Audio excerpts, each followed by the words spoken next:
پھر اس میں سے کر لے کہ 5,000 روپے والا، اور اگر وہ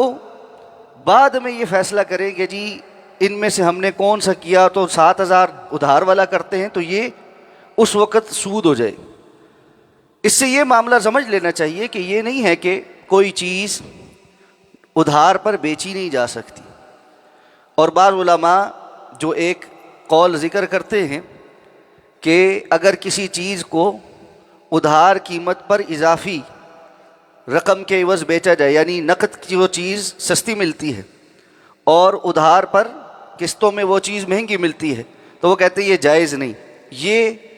ایک بڑا مرجوح قول ہے، اس کے مقابلے میں راجح قول اور صحابہ کرام رضوان اللہ تعالیٰ علیہم اجمعین اور سلف کا تعامل برعکس ہے کہ کوئی چیز قسطوں پر خریدی جا سکتی ہے، اور ظاہر بات ہے قسطوں پر خریدی گئی جو چیز ہے اس کی قیمت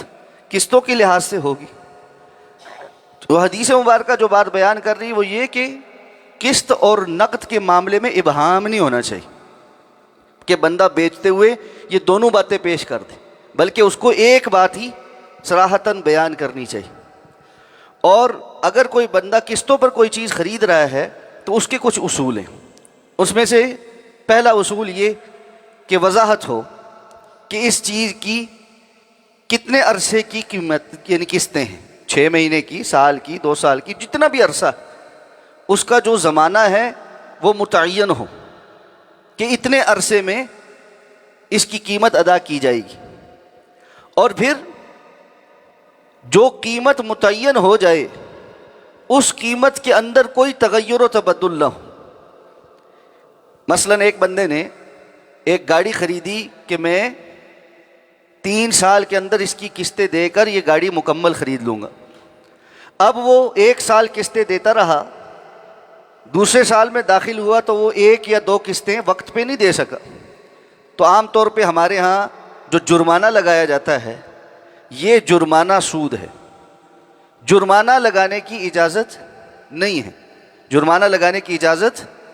نہیں ہے۔ تو اس لیے یہ بات سمجھ لیں کہ قسطوں کی خرید و فروخت جائز ہے، لیکن اس میں ایک دفعہ قیمت متعین ہونے کے بعد اس قیمت کو دوبارہ تبدیل نہیں کیا جا سکتا، اور قسط لیٹ ہونے پر اس پر جرمانہ نہیں لگایا جا سکتا۔ اس کے اندر ایک اور معاملہ بھی ہوتا ہے،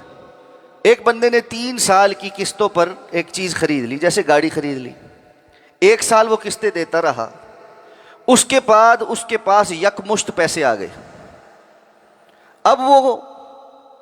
اس فروخت کرنے والے کے پاس گیا اور کہنے لگا کہ جی میں تمہیں پہلے پوری قیمت ادا کر سکتا ہوں، مجھے بتاؤ مجھے ڈسکاؤنٹ کتنی دو گے؟ اس میں بعض علماء یہ کہتے ہیں کہ یہ جائز ہے،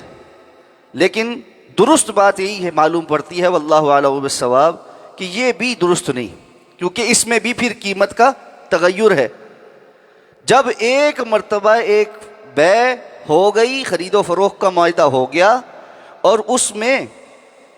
قیمت متعین ہو گئی، اب وقت زیادہ لگ جانے پر جس طرح اضافی نہیں لیا جا سکتا، اس طرح جلدی پیمنٹ کرنے پر چھڑایا نہیں جا سکتا۔ اگر اس نے جلدی پیمنٹ کرنی ہے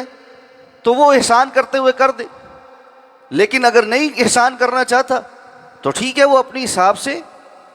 وہ پیمنٹ اسی شیڈول کے مطابق کرے جو آپس میں طے کیا ہے، لیکن اس پر مطالبہ کرنا یہ جائز اور درست نہیں۔ یہاں یہ بات سمجھ لیں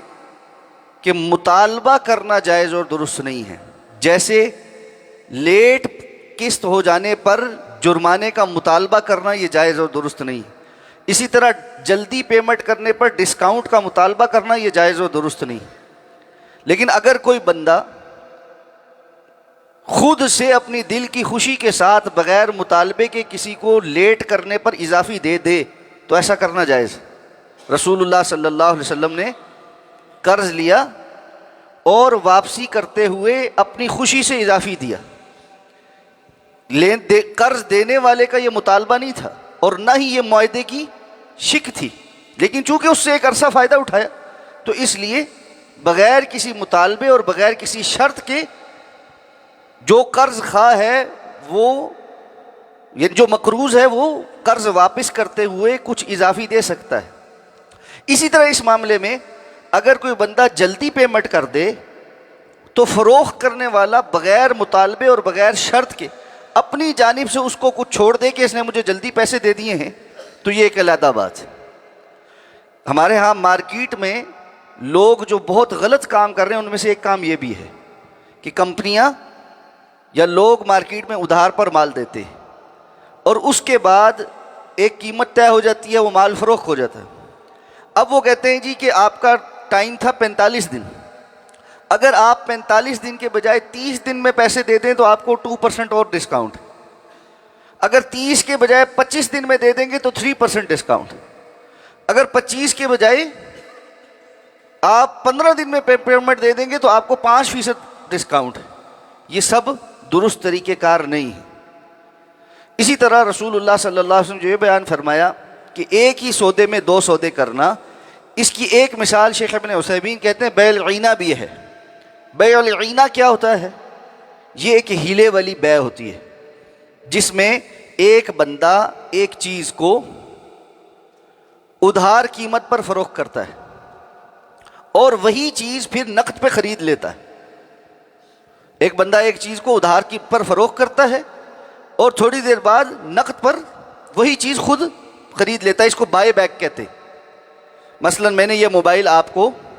کہا کہ جی آپ میرے سے 1 لاکھ روپے میں 6 مہینوں کی قسط پر خرید لیں، آپ نے مجھے 6 مہینے کے بعد اس کے 1 لاکھ روپے ادا کر، اب یہ سودا ہو گیا۔ تھوڑی دیر بعد میں آپ کو کہتا ہوں جی یہی موبائل آپ مجھے 80,000 روپے کا نقد پہ بیچ دیں۔ کتنے کا؟ 80,000 روپے کا نقد پر بیچ دیں۔ اب میں آپ کو 80,000 روپے دیتا ہوں اور وہ موبائل واپس لے لیتا ہوں۔ اصل بات کیا تھی؟ آپ کو 80,000 روپے درکار تھے۔ اگر میں 80,000 روپے ڈائریکٹ دیتا اور کہتا 6 مہینے کے بعد مجھے 1 لاکھ روپے واپس کرنے ہیں تو سود ہوتا۔ تو اس کا ہیلا کیا نکالا کہ ایک چیز بیچی ادھار پر کہ 6 مہینے بعد آپ نے اس کے مجھے لاکھ روپے دینے، اور اس وقت موقع پہ کیا کیا کہ واپس 80,000 روپے میں نے وہ چیز خرید لی۔ یہ بدترین ہیلا ہے، اور رسول اللہ صلی اللہ علیہ وسلم نے قیامت کے قرب کی نشانیوں میں سے یہ بھی بیان کیا تھا کہ جب تم بیع العینہ پر راضی ہو جاؤ اور گایوں کی دمیں پکڑ کر کھیتی باڑی میں مگن ہو جاؤ، یعنی دنیا کمانے میں جو کچھ بھی ہے ہر طریقہ اختیار کرنے لگو، فانتظر الساعہ، پھر قیامت کے قائم ہونے کا انتظار کر اور اللہ کے عذابوں کے آنے کا انتظار کر۔ تو یہ بدترین ہیلا ہے۔ تو یہ اس انداز میں بیع العینہ کرنا، یہ بھی ایک ہی بیع میں 2 بیع ہیں، یعنی ایک معاملہ ہے، ایک ہی چیز ہے، پہلے اس کو ادھار پر بیچا اور بعد میں اس کو نقد پر خرید لیا ہے۔ یہ درست نہیں ہے، یہ جائز اور درست نہیں ہے۔